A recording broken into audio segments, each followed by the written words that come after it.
Iran দাবি করছে তাদের হামলায় যুক্তরাষ্ট্রের প্রায় $1 বিলিয়ন MQ-9 রিপার ড্রোন ধ্বংস হয়েছে, যা যুদ্ধপূর্ব সময়ে যুক্তরাষ্ট্রের অত্যাধুনিক মনুষ্যবিহীন আকাশযান বহরের প্রায় 20%।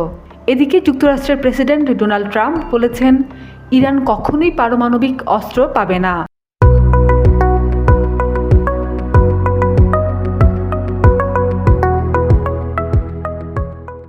এবং সেটা তারা জানে।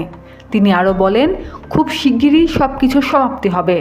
নিউ ইয়র্কে দেওয়া এক বক্তব্যে ডোনাল্ড ট্রাম্প এসব কথা বলেন। ট্রাম্প বলেন, ইরান ও ভেনেজুয়েলায় হামলার বিষয়ে বিশ্ব তার সিদ্ধান্তকে কিভাবে দেখছে সেটিও গুরুত্বপূর্ণ। তিনি বলেন, ভেনেজুয়েলায় আমরা কেমন করেছি, মন্দ না? ভেনেজুয়েলা থেকে এত বেশি তেল নিয়েছি যে ইরানের যুদ্ধে যে খরচ হয়েছে তা প্রায় 25 গুণ উঠে এসেছে। ট্রাম্পের এসব মন্তব্য এমন সময়ে করলেন যখন যুক্তরাষ্ট্রের ইরান বিরোধী সামরিক অভিযান নিয়ে আন্তর্জাতিক অঙ্গনে ব্যাপক আলোচনা চলছে।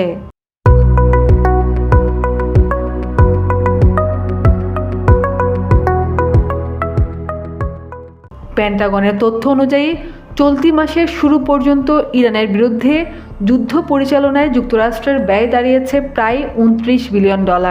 তবে বিভিন্ন বিশ্লেষক ও পর্যবেক্ষক বলছেন, প্রকৃত ব্যয়ের পরিমাণ আরও বেশি হতে পারে। ট্রাম্প তার বক্তব্যে ভেনেজুয়েলাকে যুক্তরাষ্ট্রের জ্বালানি কৌশলের গুরুত্বপূর্ণ অংশ হিসেবেও তুলে ধরেন। তিনি ইঙ্গিত দেন, ভেনেজুয়েলার তেল উৎপাদন ও রপ্তানি থেকে যুক্তরাষ্ট্র বড় ধরনের অর্থনৈতিক সুবিধা পেয়েছে।